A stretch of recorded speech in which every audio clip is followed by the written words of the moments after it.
आपका चाहर एसएससी अड्डा पर। मैं गजोचार आप सभी का हार्दिक स्वागत करता हूं, अभिनंदन करता हूं। जय हिंद सभी को। हम बात करेंगे दिल्ली पुलिस कांस्टेबल 2020 में हुए पेपर, उनकी आंसर की को हम करने वाले हैं, जिसमें हम जीएस के प्रश्न करेंगे, जिसमें 50 क्वेश्चन हम इस वीडियो में करने वाले हैं, 50 क्वेश्चन अगली वीडियो में करेंगे। तो आइए, आपका हार्दिक स्वागत है। तो ये दिल्ली पुलिस कांस्टेबल की आंसर की थी, जो गगन प्रताप सर हमारे हैं, उनकी है। बात करते हैं, पहले क्वेश्चन की तरफ चलते हैं हम। पहला क्वेश्चन क्या कह रहा है हमसे? पहला क्वेश्चन कह रहा है, निम्नलिखित में से कौन सा शिलालेख सुदर्शन झील नामक झील का पुनरुद्धार कार्य किए जाने का वर्णन करता है? तो रुद्र दमन का जूनागढ़ शिलालेख। कौन सा? रुद्र दमन का जूनागढ़ शिलालेख। क्वेश्चन नंबर 2 की तरफ चलते हैं हम। क्वेश्चन नंबर 2, सिविल के संक्षिप्त नाम से जानी जाने वाली अभिकरण एजेंसी निम्नलिखित में से किस क्षेत्र से संबंधित है? बैंकिंग क्षेत्र। यानी सिविल किस क्षेत्र से संबंधित है? बैंकिंग क्षेत्र से। क्वेश्चन नंबर 3 की तरफ हम चलते हैं। निम्नलिखित में से कौन सी रबी की एक फसल नहीं है? तो कपास रबी की फसल नहीं है। चना, सरसों, जौ ये क्या है? रबी की फसल है। बात करते हैं चौथे क्वेश्चन की।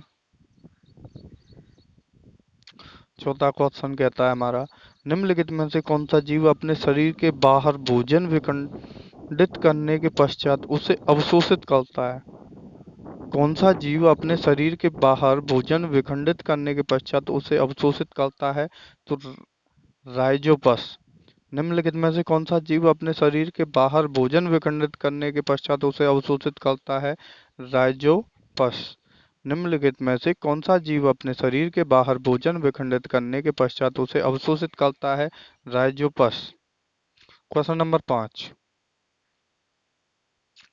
क्वेश्चन नंबर 5 कह रहा है हमारा, असहयोग आंदोलन के दौरान निम्नलिखित में से किस प्रांत में चौरी चौरा कांड घटित हुआ था? संयुक्त प्रांत में। असहयोग आंदोलन के दौरान निम्नलिखित में से किस प्रांत में चौरी चौरा कांड घटित हुआ था? संयुक्त प्रांत में। असहयोग आंदोलन के दौरान निम्नलिखित में से किस प्रांत में चौरी चौरा कांड घटित हुआ था? तो संयुक्त प्रांत में। क्वेश्चन नंबर 6 की तरफ अब हम चलते हैं। क्वेश्चन नंबर 6 हमारा क्या कह रहा है? क्वेश्चन नंबर 6,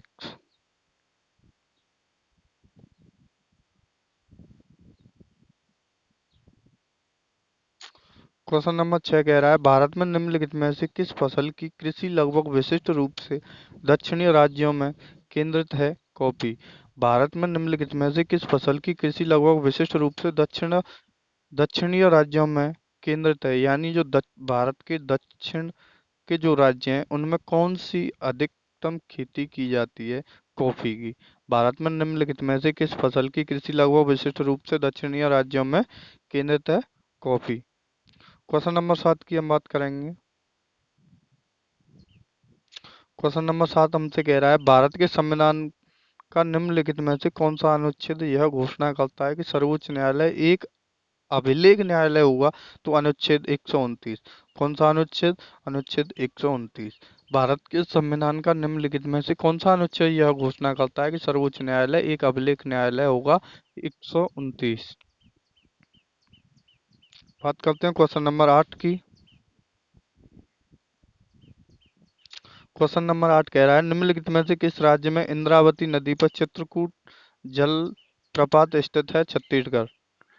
निम्नलिखित में से किस राज्य में इंद्रावती नदी पर चित्रकूट जल प्रपात स्थित है?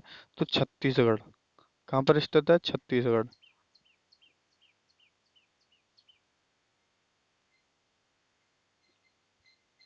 निम्नलिखित में से किस राज्य में इंद्रावती नदी पर चित्रकूट जल प्रपात स्थित है? छत्तीसगढ़। क्वेश्चन नंबर 9 की तरफ चलते हैं, जो कि एक करंट अफेयर्स का क्वेश्चन है, जो कि 2020 कांस्टेबल में पूछा गया है, दिल्ली पुलिस में। तो ये क्वेश्चन आगे भी आ सकता है, क्योंकि ये आने वाले समय का क्वेश्चन है। तो इस वजह से ये आ सकता है। केंद्रीय बजट 2020-21 के अनुसार तक 1 लाख करोड़ मत्स्य उत्पाद निर्यात का लक्ष्य रखा गया है। तो 2024-25 केंद्रीय बजट 2020-21 के अनुसार कब तक 1 लाख करोड़ मत्स्य उत्पाद निर्यात का लक्ष्य रखा गया है? 2024-25 केंद्रीय बजट 2021 के अनुसार कब तक 1 लाख करोड़ मत्स्य उत्पादक निर्यात का लक्ष्य रखा गया है? तो 2024-25 तक। Question number 10।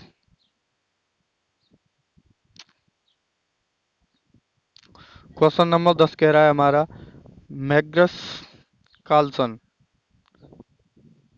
किसके अंतरराष्ट्रीय शतरंज खिलाड़ी हैं? तो नॉर्वे के। मैग्रस कार्लसन कहाँ के एक अंतरराष्ट्रीय शतरंज खिलाड़ी हैं?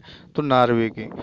मैग्रस मैग्रस कार्लसन कहाँ के एक अंतरराष्ट्रीय खिलाड़ी हैं नॉर्वे के। क्वेश्चन नंबर 10 11 की तरफ चलते हैं अब हम।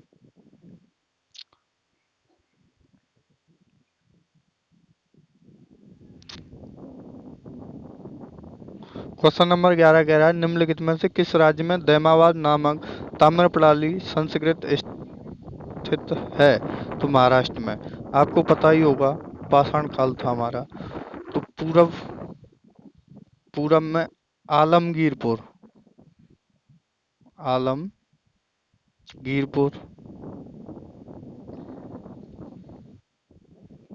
आलमगीरपुर मेरठ, जो किस नदी पर था? हिडन नदी पर।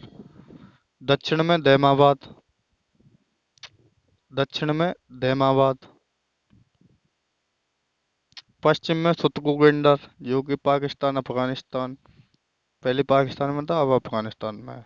ठीक है। और उत्तर में, उत्तर की बात करेंगे तो हम मांडा जम्मू कश्मीर। मांडा जम्मू कश्मीर। तो ये पूछ रहा है, क्या पूछ रहा है, निम्नलिखित में से किस राज्य में दैमाबाद नामक ताम्र प्रणाली संस्कृत स्थल स्थित है? महाराष्ट्र में। दैमाबाद कहाँ स्थित है? महाराष्ट्र में। दैमाबाद कहाँ स्थित है? महाराष्ट्र में। निम्नलिखित में से किस राज्य में दैमाबाद नामक ताम्र पाषाणकालीन संस्कृत स्थल स्थित है? महाराष्ट्र में। Question number 12। क्वेश्चन नंबर 12 कह रहा है, निम्नलिखित में से किसके हृदय में दो प्रकोष्ठ पाए जाते हैं? तो स्कोलियोडॉन्स के। निम्नलिखित में से किसके हृदय में दो प्रकोष्ठ पाए जाते हैं? स्कोलियोडॉन्स के। निम्नलिखित में से किसके हृदय में दो प्रकोष्ठ पाए जाते हैं? स्कोलियोडॉन्स के।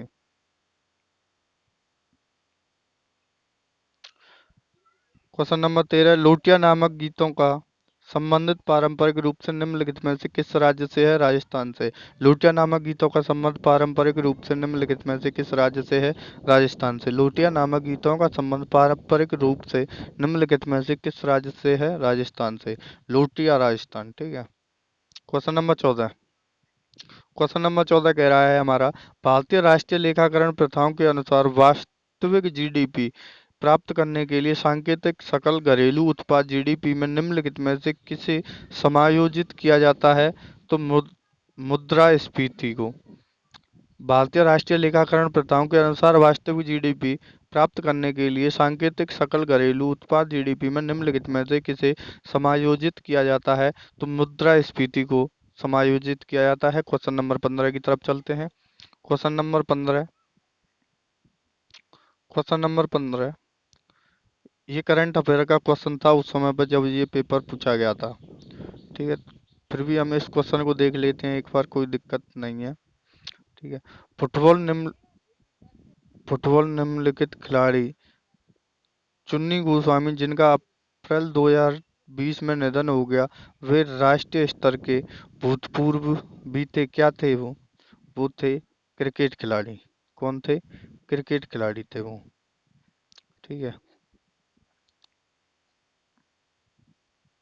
कौन थे वो? एक क्रिकेट खिलाड़ी थे। बात करते हैं क्वेश्चन नंबर 16 की। Question number 16। ये भी करंट अफेयर का क्वेश्चन है, ये अब नहीं आएगा, छोड़ो इसको। बात करते हैं क्वेश्चन नंबर 17 की। क्वेश्चन नंबर 17,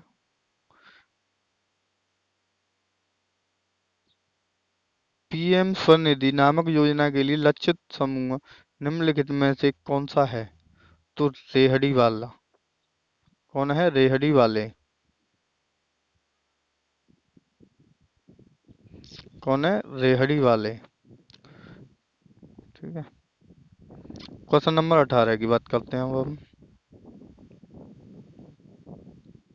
क्वेश्चन नंबर 18 हमारा क्या कह रहा है?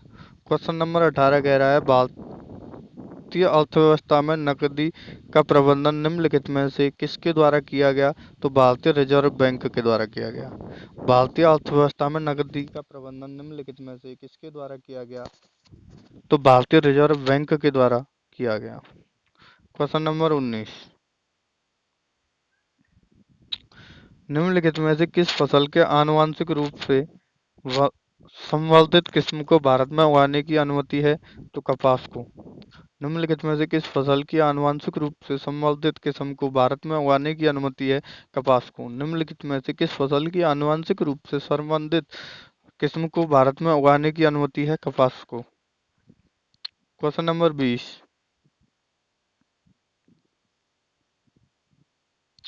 क्वेश्चन नंबर 20 हमारा क्या कह रहा है? क्वेश्चन नंबर 20 कह रहा है, भारत के संविधान में निम्नलिखित में से किस अनुच्छेद में यह उल्लेख किया गया है कि राज्य ग्राम पंचायतों को संगठित करने के लिए एक कदम उठाएंगे? अनुच्छेद 40 के तहत। भारत के संविधान के निम्नलिखित में से किस अनुच्छेद में यह उल्लेख किया गया है कि राज्य ग्राम पंचायतों को संगठित करने के लिए कदम उठाएंगे? अनुच्छेद 40 के तहत। भारत के संविधान के निम्नलिखित में से किस अनुच्छेद में यह उल्लेख किया गया है कि राज्य ग्राम पंचायतों को संगठित करने के लिए कदम उठाएंगे? अनुच्छेद 40। क्वेश्चन नंबर 21 की बात करते हैं हम। क्वेश्चन नंबर 21 कह रहा है,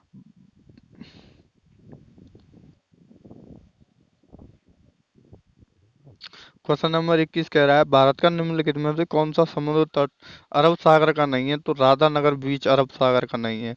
भारत का संविधान निम्नलिखित में से कौन सा समुद्र तट अरब सागर का नहीं है? राधानगर बीच अरब सागर का नहीं है।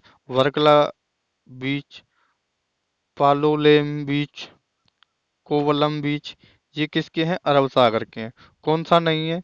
तो राधानगर बीच नहीं है अरब सागर का। ठीक है। क्वेश्चन नंबर 22 की बात करते हैं हम। क्वेश्चन नंबर 22 हमारा कह रहा है, यीस्ट में अवायवी श्वसन के दौरान निम्नलिखित में से कौन से उत्पादन बनते हैं? कौन से उत्पादन बनते हैं? तो एथेनॉल, कार्बन डाइऑक्साइड और ऊर्जा। एथेनॉल, कार्बन डाइऑक्साइड और ऊर्जा। यीस्ट में अवायवी श्वसन के दौरान निम्नलिखित में से कौन से उत्पादन बनते हैं? एथेनॉल, कार्बन डाइऑक्साइड, ऊर्जा। यीस्ट में अवायवी श्वसन के दौरान निम्नलिखित में से कौन से उत्पादन बनते हैं? एथेनॉल, कार्बन डाइऑक्साइड और ऊर्जा। क्वेश्चन नंबर 23, क्वेश्चन नंबर 23 हमारा क्या कह रहा है? क्वेश्चन नंबर 23 कह रहा है, जिस दर पर किसी देश का केंद्रीय बैंक अपने क्षेत्र में वाणिज्यिक बैंकों से धन उधार लेता है, उसे निम्नलिखित में से क्या कहा जाता है? तो उसको रिवर्स रेपो दर कहा जाता है। जिस दर पर किसी देश का केंद्रीय बैंक अपने क्षेत्र में वाणिज्यिक बैंकों से धन उधार लेता है, उसे निम्नलिखित में से क्या कहा जाता है? तो रिवर्स रेपो दर उसे कहा जाता है। जिस दर पर किसी देश का केंद्रीय बैंक अपने क्षेत्र में वाणिज्यिक बैंकों से धन उधार लेता है, उसे निम्नलिखित में से क्या कहा जाता है? तो उसे रिवर्स रेपो दर कहा जाता है। क्वेश्चन नंबर 24 की तरफ अब हम चलते हैं। क्वेश्चन नंबर 24, क्वेश्चन नंबर 24 क्या कह रहा है? क्वेश्चन नंबर 24 कह रहा है, मानव तंत्र के संदर्भ में तंत्रिका कोशिका का निम्नलिखित में से कौन सा भाग सूचनाएं प्राप्त करता है? तो दुर्मांसम या डेंड्राइट्स। ठीक है। मानव तंत्र के संदर्भ में तंत्रिका कोशिका का निम्नलिखित में से कौन सा भाग सूचनाएं प्राप्त करता है? तो दुर्मांसम, डेंड्राइट करता है। मानव तंत्र के संदर्भ में तंत्रिका कोशिका का निम्नलिखित में से कौन सा भाग सूचनाएं प्राप्त करता है? तो कौन सा भाग सूचनाएं प्राप्त करता है? तो दुर्मांसम या डेंड्राइट करता है। बात करते हैं क्वेश्चन नंबर 25 की। निम्नलिखित में से कौन भारत के द्वितीय उपराष्ट्रपति थे? तो डॉक्टर जाकिर हुसैन थे। कौन थे? डॉक्टर जाकिर हुसैन। निम्नलिखित में से कौन भारत के द्वितीय उपराष्ट्रपति थे? डॉक्टर जाकिर हुसैन। निम्नलिखित में से कौन भारत के द्वितीय उपराष्ट्रपति थे? तो डॉक्टर जाकिर हुसैन थे। अब कमेंट में ये बताओ मुझे कि भारत के प्रथम उपराष्ट्रपति कौन थे? पहले भारत के पहले उपराष्ट्रपति भारत के पहले उपराष्ट्रपति का नाम बताओ। भारत के पहले उपराष्ट्रपति का नाम आप कमेंट करके बताओ। तो निम्नलिखित में से भारत के द्वितीय उपराष्ट्रपति कौन थे? Doctor Zakir Hussain. Question number 26, Alexander Dalrymple पुरस्कार निम्नलिखित में से किस देश के जलमाप कार्यालय द्वारा प्रदान किया जाता है? तो यूके। अलेक्जेंडर डेल रिपल पुरस्कार निम्नलिखित में से किस देश के जलमाप कार्यालय द्वारा प्रदान किया जाता है? तो यूके। अलेक्जेंडर डेल रिपल पुरस्कार निम्नलिखित में से किस देश के जलमाप कार्यालय द्वारा प्रदान किया जाता है? यूके। क्वेश्चन नंबर 27, निम्नलिखित में से किसने United national military gender advocate of the year पुरस्कार 2019 प्राप्त किया था? तो सुमन गोस्वामी ने। किसने किया था? सुमन गोस्वामी। वर्ण परिचय नामक पुस्तक निम्नलिखित में से किसने लिखी? ईश्वरचंद्र विद्यासागर। वर्ण परिचय नामक पुस्तक निम्नलिखित में से किसने लिखी? ईश्वरचंद्र विद्यासागर। वर्ण परिचय नामक पुस्तक निम्नलिखित में से किसने लिखी? ईश्वरचंद्र विद्यासागर ने। क्वेश्चन नंबर 30, 1946 में अंतरिम सरकार में रक्षा मंत्री के रूप में निम्नलिखित में से किसे नियुक्त किया गया था? तो बलदेव सिंह को नियुक्त किया गया था। 1946 में अंतरिम सरकार में रक्षा मंत्री के रूप में निम्नलिखित में से किसे नियुक्त किया गया था? तो बलदेव सिंह को नियुक्त किया गया था। 1946 में अंतरिम सरकार में रक्षा मंत्री के रूप में निम्नलिखित में से किसे नियुक्त किया गया था? बलदेव सिंह को नियुक्त किया गया था। इम्पोर्टेंट क्वेश्चन है ये, नया क्वेश्चन 2020 में पूछा गया था और एक क्वेश्चन पूछा गया था, आपको ध्यान हो तो यूपी ट्रिपल एससी पैट में 2022 में पूछा गया था। ये दो क्वेश्चन नहीं है, ये दो क्वेश्चन आपको याद जरूर करने चाहिए। ये दो क्वेश्चन दोबारा रिपीट होंगे किसी ना किसी एग्जाम में, क्योंकि ये नए क्वेश्चन है, इनको डालता है एग्जामिनर। तो बात करते हैं हम, प्राचीन काल लाड़ खान नामक मंदिर निम्नलिखित में से किस स्थान पर स्थित है? तो ऐहोल में स्थित है। प्राचीन कालीन लाड़ खान नामक मंदिर निम्नलिखित में से किस स्थान पर स्थित है? ऐहोल में स्थित है। प्राचीन कालीन लाड़ खान नामक मंदिर निम्नलिखित में से किस स्थान पर स्थित है? तो ऐहोल में स्थित है। क्वेश्चन नंबर 32, भारत के निम्नलिखित में से किस वायसराय द्वारा अगस्त प्रस्ताव कहा गया था? लॉर्ड लिथगो द्वारा। भारत के निम्नलिखित में से किस वायसराय द्वारा की गई घोषणा को अगस्त प्रस्ताव कहा जाता है? तो लॉर्ड लिथगो। भारत के निम्नलिखित में से किस वायसराय द्वारा की गई घोषणा को अगस्त प्रस्ताव कहा जाता है? तो लॉर्ड लिथगो को कहा जाता है। बात करते हैं क्वेश्चन नंबर 33 की, भारतीय कृषि के संदर्भ में बेवर, दहिया और पोंडू शब्द निम्नलिखित में से किसके स्थानीय नाम है? खेती का आदिम स्वरूप। भारतीय कृषि के संदर्भ में बेवर, दहिया और पोंडू शब्द निम्नलिखित में से किसके स्थानीय नाम है? खेती का आदिम रूप। भारतीय कृषि के संदर्भ में बेवर, दहिया और पोंडू शब्द निम्नलिखित में से किसके स्थानीय नाम है? खेती का आदिम स्वरूप।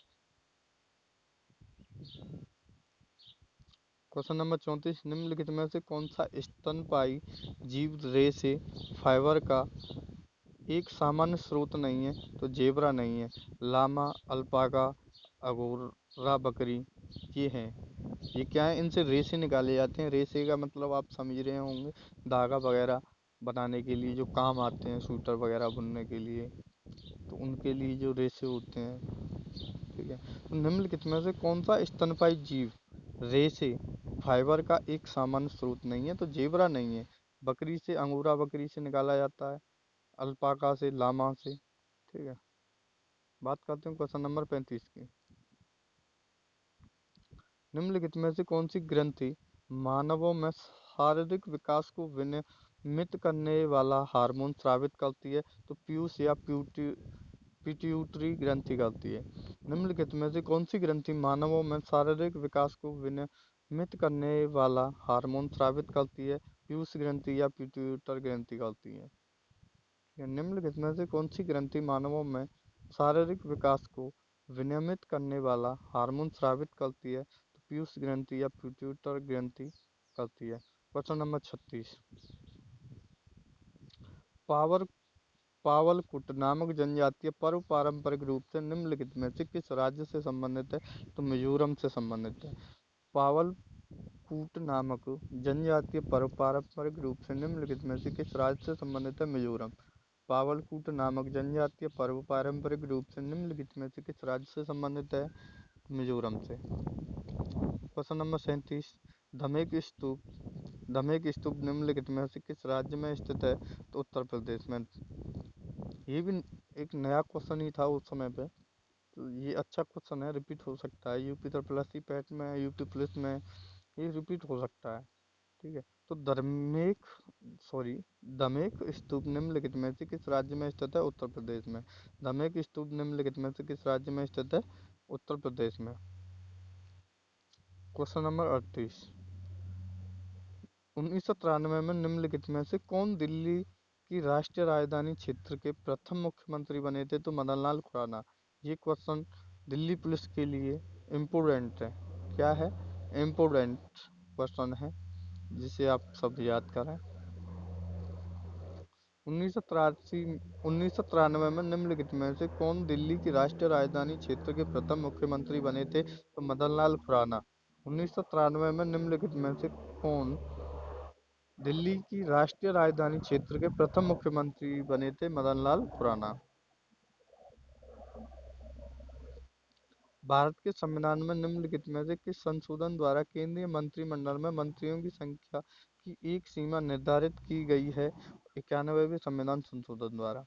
भारत के संविधान में निम्नलिखित में से किस संशोधन द्वारा केंद्रीय मंत्रिमंडल में मंत्रियों की संख्या की एक सीमा निर्धारित की गई है? तो 91वें संविधान संशोधन द्वारा। भारत के संविधान में निम्नलिखित में से किस संशोधन द्वारा केंद्रीय मंत्रिमंडल में मंत्रियों की संख्या की एक सीमा निर्धारित की गई है?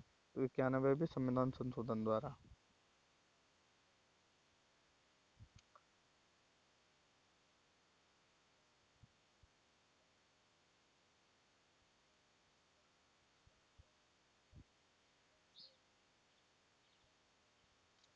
Question number 44। निम्नलिखित में से किस वर्ष में बाल गंगाधर तिलक के नेतृत्व में कांग्रेस के अलग हुए गुट फिर से एक हो गए थे? तो 1915 ईस्वी में। निम्नलिखित में से किस वर्ष में बाल गंगाधर तिलक के नेतृत्व में कांग्रेस के अलग हुए गुट फिर से एक हो गए थे? तो 1915 ईस्वी में। निम्नलिखित में से किस वर्ष में बाल गंगाधर तिलक के नेतृत्व में कांग्रेस के अलग हुए गुट फिर से एक हो गए थे? 1915 ईस्वी में।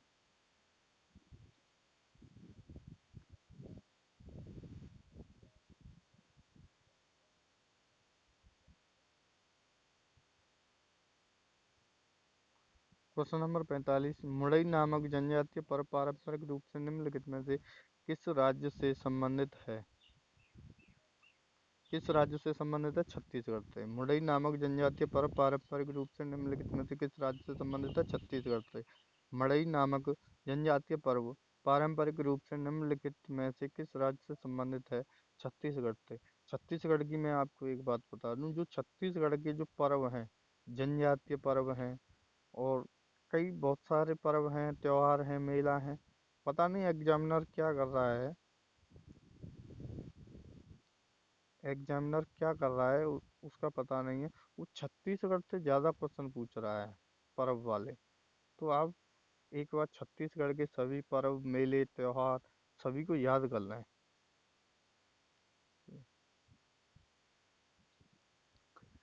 येमसे नामक जनजातीय पर्व पारंपरिक रूप से किससे संबंधित है? नागालैंड से। येमिस येमसे नामक जनजातीय पर्व पारंपरिक रूप से संबंधित है नागालैंड से। येमसे नामक जनजातीय पर्व पारंपरिक रूप से संबंधित है नागालैंड से। Question number 47। भारत में साइमन कमीशन निम्नलिखित में से किस वर्ष आया था? तो 1928 ईस्वी में आया था।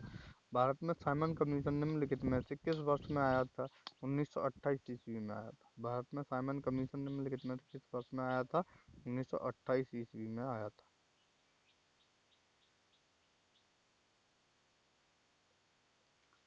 आज का लास्ट क्वेश्चन। मिलते हैं नेक्स्ट वीडियो में। सब्सक्राइब करें, लाइक करें, कमेंट करें। भारत के संविधान के अनुच्छेद 106 के अनुसार संसद के दोनों सदनों के सदस्यों का वेतन निम्नलिखित में से किसके द्वारा निर्धारित किया जाता है? संसद के द्वारा। किसके द्वारा? संसद के द्वारा। भारत के संविधान के अनुच्छेद 106 के अनुसार संसद के दोनों सदनों के सदस्यों का वेतन निम्नलिखित में से किसके द्वारा निर्धारित किया जाता है? तो संसद द्वारा। भारत के संविधान के अनुच्छेद 106 के अनुसार संसद के दोनों सदनों के सदस्यों का वेतन निम्नलिखित में से किसके द्वारा निर्धारित किया जाता है? संसद के द्वारा। हेलो दोस्तों, मिलते हैं हम नेक्स्ट वीडियो में। मैं गज्जू चाहत आपसे एक क्वेश्चन कमेंट में बताइए कि भारत के संविधान के अनुच्छेद 106 के अनुसार संसद के दोनों सदनों के सदस्यों का वेतन निम्नलिखित में से संसद के द्वारा होता है, लेकिन संसद के दोनों सदनों की संयुक्त बैठक कौन बुलाता है? संसद के दोनों सदनों की संयुक्त बैठक कौन बुलाता है? इसका आंसर आप कमेंट बॉक्स में दें। जय हिंद, जय भारत। मिलते हैं नेक्स्ट वीडियो में।